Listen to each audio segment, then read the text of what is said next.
Après Monstres et compagnie, Pete Docter revient pour réaliser Là-haut. Un truc sur lequel je suis parvenu dans les vidéos précédentes, c'est que à partir de Cars, en fait, en 2006, nous nous retrouvons à présent avec au moins un film par an. Parfois, il y a même eu 2 films. Et un grand nombre d'entre eux ont régulièrement été récompensés aux Oscars. C'est le cas du film dont on parle aujourd'hui, le premier des 3 Oscars que Pete Docter remportera. Et Là-haut, c'est un film qui m'a fait chialer. Mais chialer.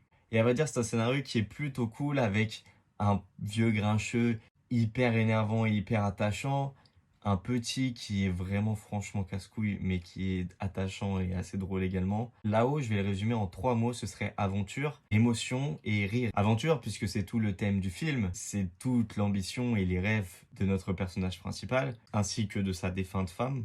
Émotion parce que rien que dans la scène d'intro, il arrive à nous tirer les larmes et que je me suis retrouvé à chialer plusieurs fois pendant le film. C'est rare pour moi et il a su m'avoir tellement de fois. Et rire parce que je trouve que l'humour il est trop bien dosé entre Kevin et Doug, entre Russell même s'il me casse la tête plusieurs fois. Il arrive à être bêtement attachant. Pourtant j'ai envie de dire que j'ai failli m'ennuyer à certains moments. Le début est super cool, la fin plutôt intéressante, même si c'est plus dans la symbolique qu'elle représente, toute cette thématique du deuil qui revient, que la fin est beaucoup plus forte, et c'est surtout en émotion du coup. Et même si je trouve que l'humour est bien rythmé, bien dosé, etc., j'ai quand même eu une petite phase d'ennui à certains moments, des petits passages qui étaient un peu répétitifs et qui n'étaient pas forcément nécessaires, notamment lorsque Carl et Russell sont en train de se balader. Charles Aznavour joue super bien, puisque je regarde tous ces films-là en version française, et Charles Aznavour est trop fort. J'adore son interprétation. Sur le plan technique, il y a vraiment pas grand chose à dire.